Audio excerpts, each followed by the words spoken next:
A weary hush settles over Millie's diner as the late afternoon thunderstorm rattles the windows. Behind the chipped formica counter stands Ginny, her apron faded, hands calloused from endless shifts, eyes shadowed by months of worry. At 28, she's been a widow longer than she ever imagined, carrying debts for her little girl's care on shoulders already bowed by grief. From the battered jukebox in the corner drifts Elvis Presley's low, resolute voice singing, "Only the strong survive." Ginny pauses, fingers hovering over a chipped coffee mug. "I was never a fan," she murmurs to no one in particular. "Not until last night."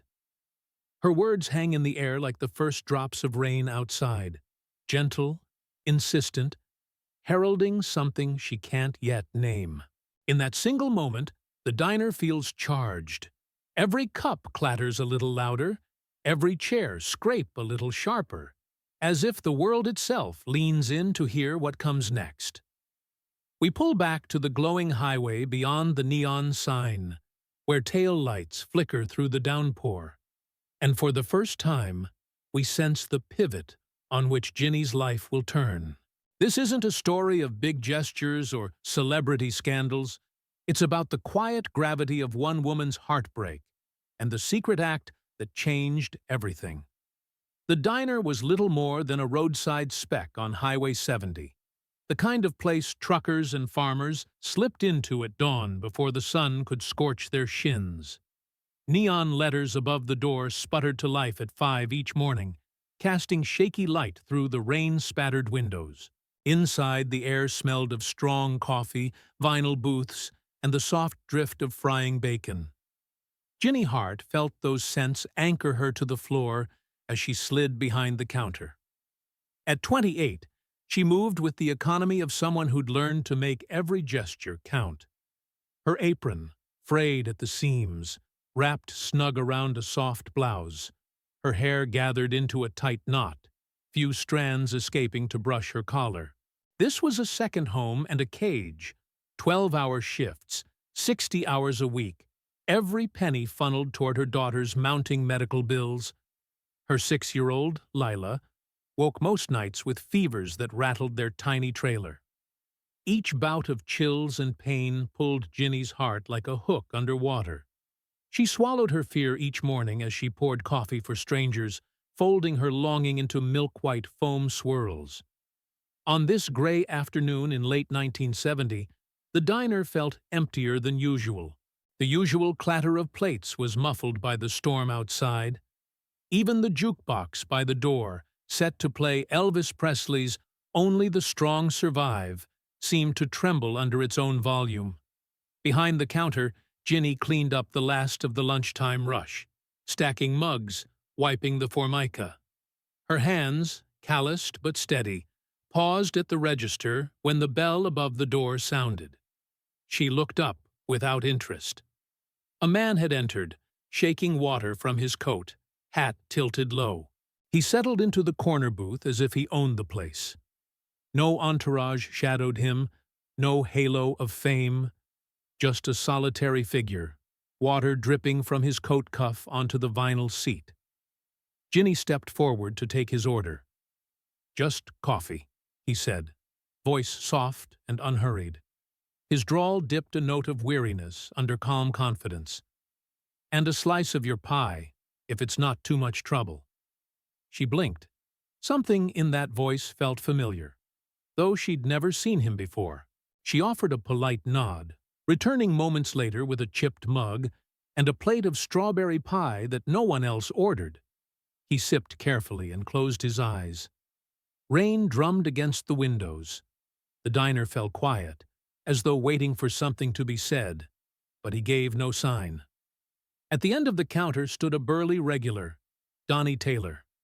A diesel mechanic by trade, he carried his hard-nosed opinions like a badge. Today, his leather jacket was buttoned tight, his cuffs stamped by mud. He leaned in close to the stranger. "You know who you look like?" Donnie said, voice low enough that only Ginny caught the edge. "Some soft-handed kid they say sings pretty." Maybe he ought to stick to ballet. The corner booth stiffened audibly. The stranger didn't move. He simply set down his fork, folded his napkin, and met Donnie's gaze. Ginny's heart thudded.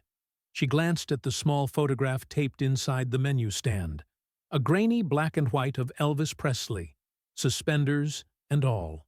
But the man in her booth was wet, half hidden by shadow and steady in his ease. It couldn't be him. Could it? Donnie laughed harshly. Yeah, right. Elvis Presley. In my diner? Good one. He turned back to his coffee with a scoff.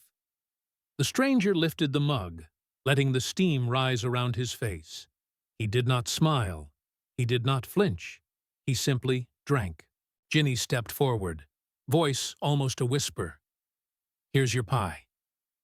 She placed the plate with hands that trembled, then retreated to the corner of the counter, organizing spoons as if she could make sense of the moment by aligning flatware. He slid a folded piece of paper across the tabletop, wordlessly, and left without another word. By the time Ginny dared approach, the diner sat empty, but for her and one white envelope. Beneath the din of the rain, she heard the jukebox flicker to the next track, Bridge Over Troubled Water. And something in her chest twisted. On the back of the check, in a neat hand she recognized from old record sleeves, were words that made the world tilt. Your silence carries more strength than most men's speeches. Your little girl, she'll get her second chance. You'll never work a double shift again. Keep the envelope. Don't thank me. E.P. Ginny's knees gave out. She sank to the floor behind the counter, clutching the check as tears slipped free. Tears not of shame or sorrow, but of a fierce, sudden hope. A hope that felt as fragile and new as a sprouting seed, yet more powerful than any storm outside. Ginny Hart's world had shifted on that rain-drenched evening when she discovered Elvis Presley's handwriting on the back of her check. The worn envelope crinkled in her fingers, a promise of salvation she dared not fully believe. Morning broke gray and still over Millie's diner. Ginny arrived early, her palms still slick with the envelope's weight. She tucked it inside her worn purse, the cold metal snap offering a feeble sense of security. She poured coffee, refilling cups before the first customers rolled in, her movements automatic. The words danced behind her eyelids. You'll never work a double shift again. By mid-morning, gossip had sprung like moss in damp corners of the building.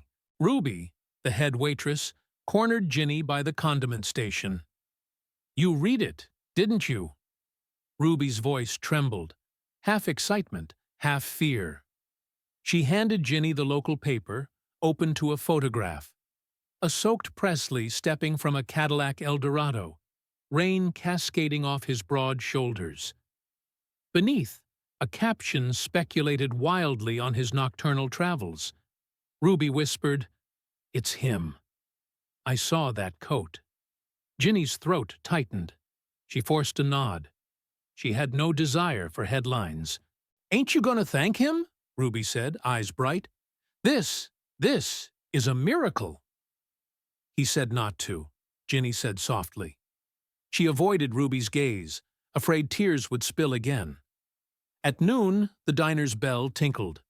A man in a pinstripe suit and a gold tie clip stepped in, scanning the room. He introduced himself to Ginny as Mr. Caldwell, an attorney. He held out a crisp business card and her folded envelope.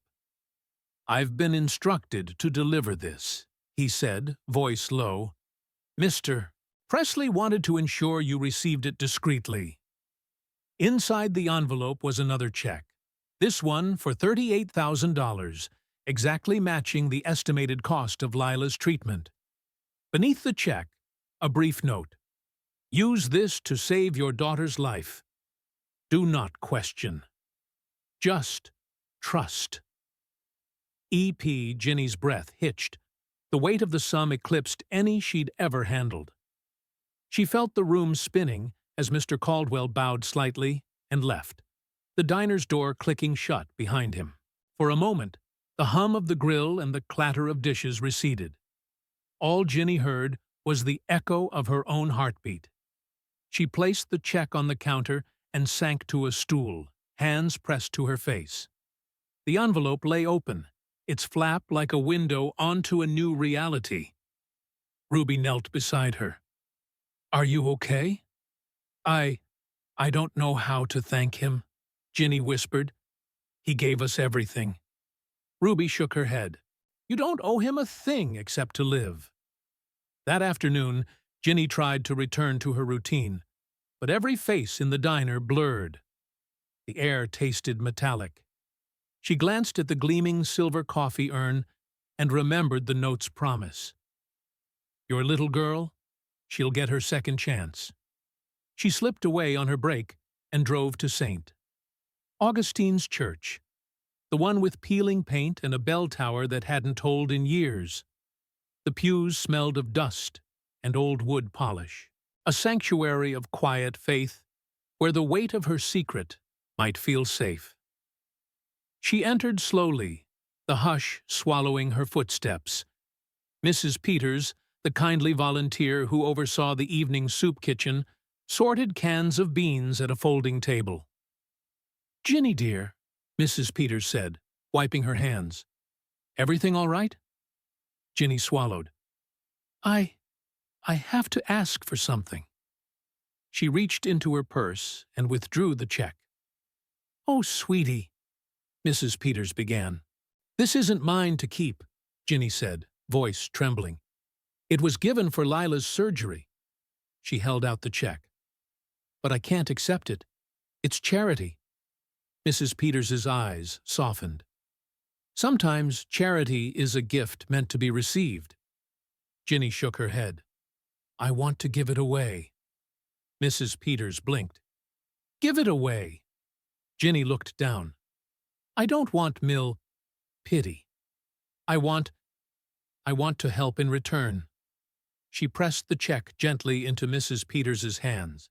"I want to start a music program for the neighborhood kids." Mrs. Peters studied Ginny's face. Then she smiled, a single tear in her eye. That is exactly what he intended.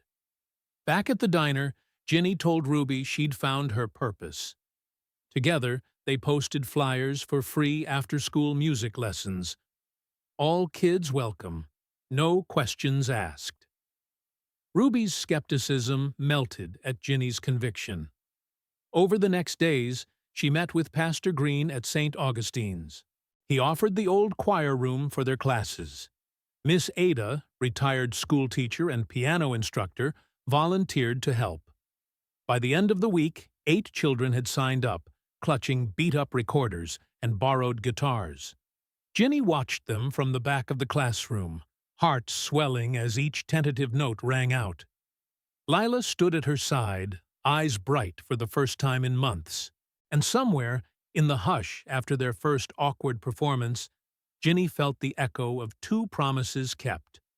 One whispered, one written. She realized Elvis Presley had not only given money, but the chance for song to heal wounds deeper than any money could reach. She caught her reflection in the piano's polished surface.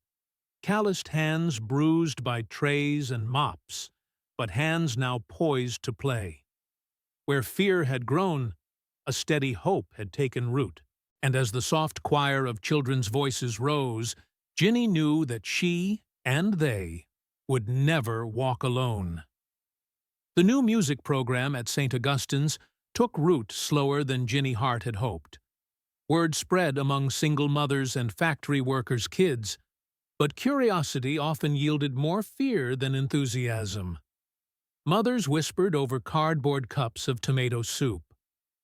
"Who's behind this?" "No catch," Ginny answered with gentle confidence. "It's free, for the children." A week into classes, she noticed the subtle shifts. Shy Garrett Brown plucked his recorder with growing certainty. 6-year-old Maria Gomez tapped rhythms on a borrowed drum. Beaming as J.M., her older brother, guided her sticks. Even shy Samuel Jenkins, whose stare rarely lifted from the floor, coaxed soft melodies from a battered ukulele. Yet outside the circle of small triumphs, the world remembered only that mysterious check. Newspapers picked up the whisper of Elvis Presley's generosity. Local radio reporters sniffed a feel-good human interest piece. One morning, Ginny found a reporter from the Nashville Chronicle, notebook in hand, leaning against her diner's front window as she unlocked the door. "Miss Hart?" the man called. "Could I have a word?" She froze, coffee pot lid in hand. He wore pressed slacks and an earnest grin, everything she despised about the limelight. She dropped the lid and stepped back. "I'm sorry," she said, voice flat. "I don't comment." The reporter flashed a pen. "The community needs to hear your story. The widow who refused to cash a check from Elvis Presley. Why start a music program?" Ginny looked past him at the empty diner tables. She felt the rough grain of her late husband's photograph in her wallet, recalled sitting beside his hospital bed as machines sighed. She swallowed a memory, the steady beeping, the moment his hand slipped from hers without so much as a goodbye. She had kept her composure then, silent grief too heavy for tears. "Because music saved my life," she said, voice steady. "And I want to give that gift back." The reporter stammered, pressing for quotes, for drama. But Ginny turned away, wiping her hands on her apron. "You'll have to speak to Pastor Green." He followed her out onto the diner's chipped steps, but she climbed into her sedan and pulled away, leaving his notebook pages fluttering beneath the door. That afternoon at the church, Pastor Green sat behind an oak desk, sunlight painting dust motes across his spectacles. He folded his hands. "He asked for you," Pastor Green said. "He said no interviews, but he wants you here." Ginny sank into a wooden pew. "I can't. He left instructions." "Sometimes instructions are invitations," the pastor replied. Minutes later, she walked into the schoolroom-turned-studio, where 8 children clustered around small instruments. Miss Ada, the retired music teacher, guided them. At the front loomed a tape recorder, the one Ruby had smuggled from the diner. "Girls and boys," Ginny said, voice soft but carrying, "meet your audience." She pressed play, and the room filled with a familiar, tender voice. Elvis Presley, unguarded, singing "You'll Never Walk Alone," just for them. The children's eyes widened. Some covered their mouths. Miss Ada dabbed her cheek with a tissue. Ginny felt the warmth rise behind her ribs. For a moment, she trembled. But no tears fell. She had saved those for the night her husband died. Today, she grieved not with tears, but with joy that refused to be contained. After the tape ended, Pastor Green entered quietly. "He asked me to tell you," his voice cracked, "that your refusal to seek glory made him respect you." Ginny managed a nod. She looked at the children, faces alight with awe. She clasped her daughter Lila's hand. Then she turned to Pastor Green. "He cares, doesn't he?" The pastor smiled gently. "He always did." Over the following days, the Chronicle printed Pastor Green's account instead. Elvis Presley's quiet heroine, how one widow chose service over spotlight. The article ran without sensational headlines, just a portrait of Ginny teaching the Gambian girl who couldn't speak English to hold a recorder, and Garrett's trembling first notes under her guidance. Letters arrived at the church, small donations from neighbors who had once passed the old school without a thought. An elderly couple sent brand-new recorders. A luthier from Nashville repaired the diner's broken guitars. No one asked Ginny to star on talk shows. No one demanded to know every detail. They simply heard the truth in a child's song. Meanwhile, inside Millie's diner, Ruby posted a schedule for afternoon music sessions on the bulletin board. She caught Ginny's eye and nodded, pride shining in her gaze. Ginny smiled back, the stress lines in her face softened. She'd traded fear for purpose, and found in that space a courage deeper than sorrow. That night, Ginny walked the diner's quiet floor, straightening chairs for the morning crowd. The wind rattled the sign outside, and somewhere in the distance, a lone guitar wailed. She paused, placed a hand over her heart, and let that sound fill her. Not a lament, but a promise. Broken silence could become a song, because in choosing not to break, she had become unbreakable. And while she hadn't shed a tear for her husband's passing, tonight she felt joy, a stirring testament that even the strongest souls can be moved by music and compassion. Through the humming neon window, she glimpsed a lone child's silhouette, waiting for her turn at the piano.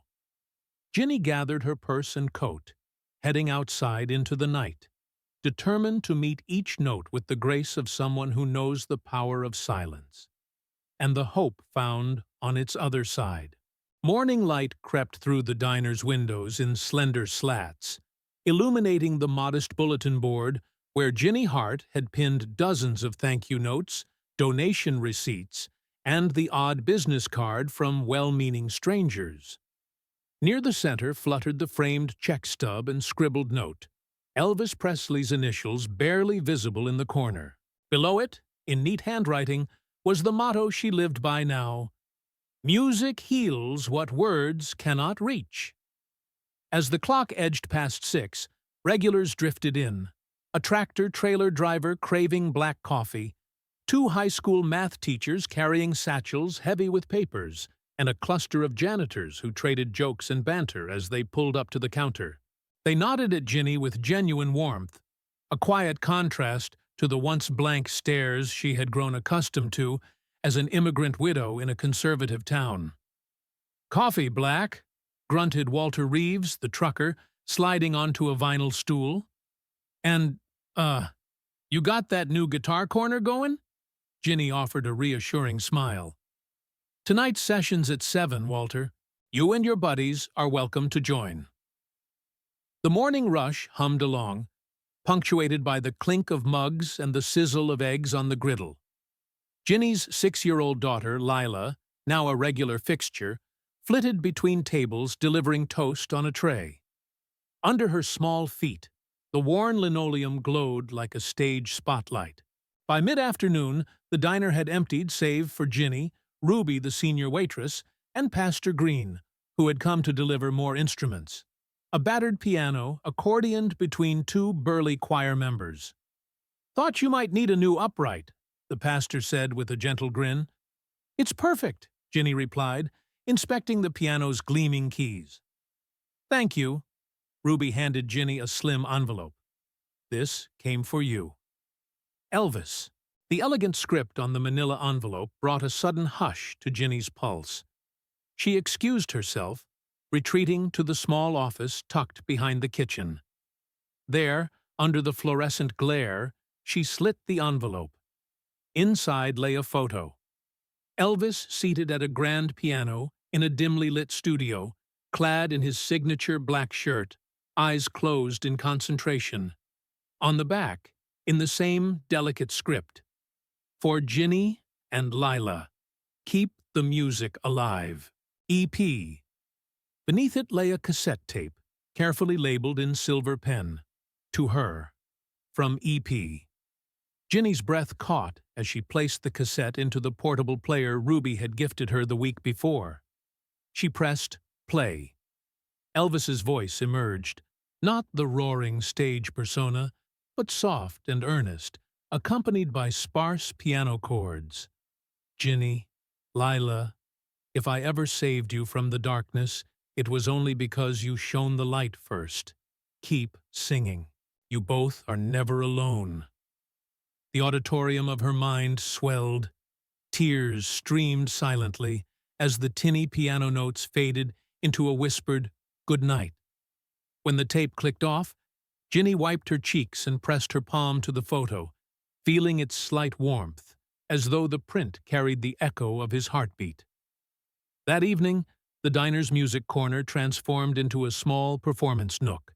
The upright piano stood proudly by the window, now framed by twinkling fairy lights borrowed from Ruby's daughter. Around it, mismatched chairs invited anybody who felt moved to pick up an instrument or tap the beat. Ginny stepped aside as Walter Reeves tuned his battered banjo, Maria Gomez tapped soft rhythms on her borrowed drum, and Samuel Jenkins coaxed gentle melodies on his ukulele. Even the postman, wearing a loopy grin, strummed along on a borrowed mandolin. At exactly 7, Lila climbed onto a small stool, her legs swinging in time to the music. She placed delicate fingers on the keys and struck the first tentative notes of "You'll Never Walk Alone," the same song Elvis had sent her so many nights ago. As her voice found the melody, odd hush settled over the room. The grown-ups grew still, some closing their eyes in reverence. Passing motorists leaned to listen through rain-spattered windows.